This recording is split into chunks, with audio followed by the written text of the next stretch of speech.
రాజధాని కట్టాడా, పోలవరం కట్టాడా, మరి ప్రత్యేక హోదా తెచ్చాడా, మద్య నిషేధం చేశాడా? ఏమీ లేవు. ఉత్తి ఎదవ. పక్కా లోకల్ ఒడ్డు పట్టాను ఇంతవరకు 320 టిక్కెలు పట్టా. ఇంతవరకు రూపాయి లేదు నాకెందుకు ఆ పథకాలు ఎందుకు నాకు తగలాడి నాకు జైలుకి వెళ్ళిపోతారు జగన్. జైలుకే పక్కా. అంతే. ఇప్పుడు రాజధాని లేదు, అమరావతి రాజధాని లేదు, పోలవరం లేదు, ప్రత్యేక హోదా లేదు, మద్య నిషేధం లేదు. ఈ 4 లేవు. ఆయన ఎక్కగానే 72 రూపాయలు ఉన్న పెట్రోల్ 36 రూపాయలు అమ్మిస్తా అన్నాడు జగన్మోహన్ రెడ్డి గారు. వాళ్ళ పెట్రోల్ ఎంత? రాజధాని కట్టాడా, పోలవరం కట్టాడా, మరి ప్రత్యేక హోదా తెచ్చాడా, మద్య నిషేధం చేశాడా? ఏమీ లేవు. ఉత్తి ఎదవ. రాము మొన్న వచ్చాడండి, 2 నెలల క్రితం వచ్చాడు రాము. ఈయన ఎప్పటి నుంచి 10 సంవత్సరాల మట్టి ఎప్పుడు టీడీపీగా వచ్చిన కాడి నుంచి 1983 కాడి నుంచి ఉన్నారు. పక్కా లోకల్. అవును పక్కా లోకల్. అంత స్టామినా ఉంది. అసలు ఏం లేదు, జైలుకి వెళ్ళిపోతారు జగన్. జైలుకే పక్కా జైలుకే. ఏంటి ఇచ్చింది పథకాలు మాకెందుకు అన్నా? మా పిల్లలకి భవిష్యత్తు లేదు, అసలు ఒక్క ఉద్యోగం వేసాడా? ఎవరికి కావాలి డబ్బు? మాకు మేము వ్యవసాయం చేస్తాం, మేము తెల్లారులు అయితే కష్టపడతాం. అసలు మాకు ఏమీ లేదు, మాకు రూపాయి లేదు.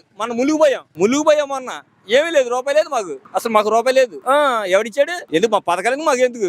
అసలు ఒడ్డు పట్టాను ఇంతవరకు 320 టిక్కెలు పట్టా. ఇంతవరకు రూపాయి లేదు నాకెందుకు ఆ పథకాలు ఎందుకు నాకు తగలాడి నాకు వెళ్ళిపోయాడుగా సునామీ సుబ్బు. ఇక్కడ పక్కా లోకల్. ఇక్కడ వాడిపోతాడని అందరూ వెళ్ళిపోతున్నారు అంతే.